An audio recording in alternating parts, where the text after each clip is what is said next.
Hey everybody, so at the end of every video that I have, I always say, read globally and shop locally. Well, today I'm here to help with the first part. Today I have 6 books set around this amazing world that I am sure you're going to want to read. So let's get started.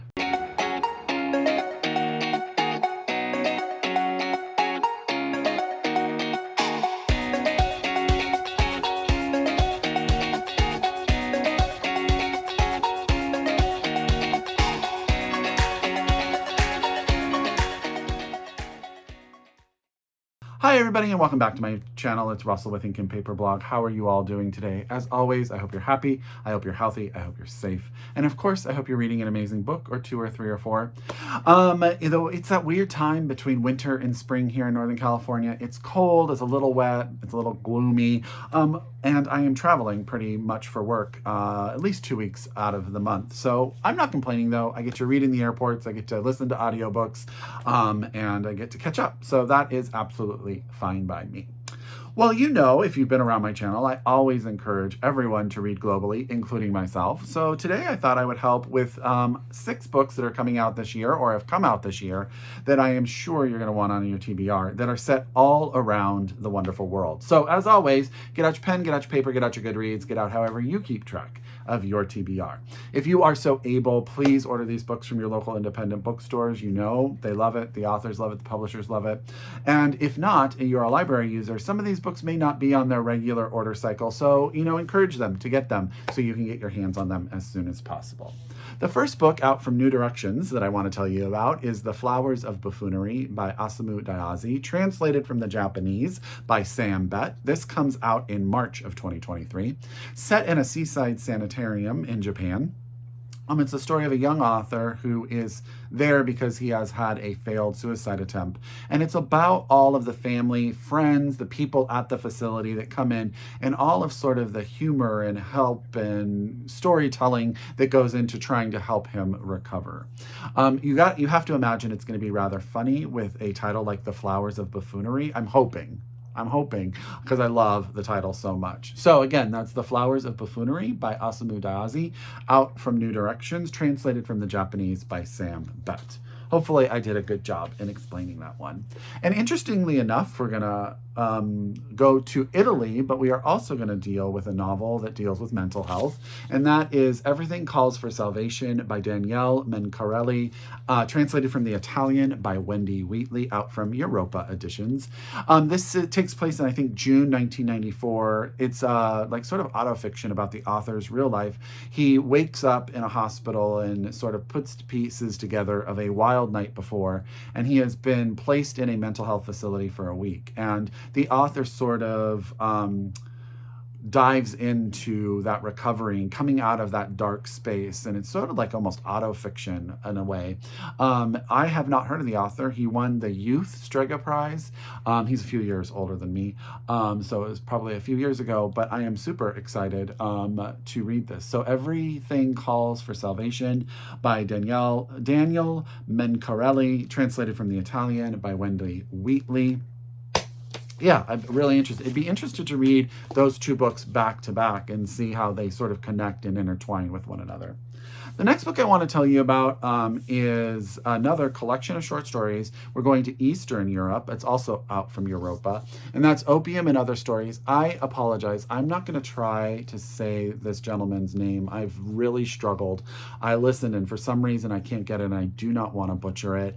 But he was born in this town, this Hungarian town of Zabadaka, and which is now in modern Serbia.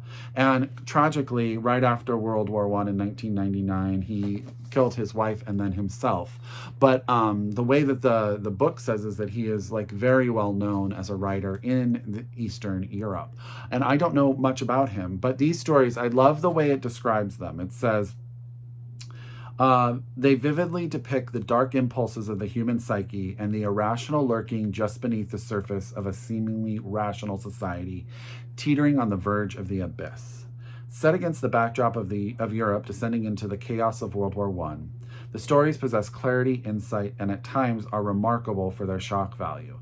They are unsettlingly and gothic, surreal and dreamlike, and each in their own way pierces the veil of normality to reveal a truth, to which the author himself ultimately succumbed. I have a feeling they're going to be very dark, but they sent one conscious cover is just, every time I look at it, I'm just absorbed. So this is Opium and Other Stories. I apologize. I cannot, I don't want to butcher the poor author's name. This is out from Europa Editions. This is translated from the Hungarian. There are 2 translators on this one, by Jascha, Kessler, and Charlotte Rogers. Okay. Next, we're going to go from Eastern Europe to India for Independence by Chitra, Banerjee, Divakaruni, and this is out from Morrow Books. This takes place in 1947 during the partition of British India. It's the story of 3 daughters of a doctor. He is killed in, I think, some sort of protest, I believe, if I'm not mistaken.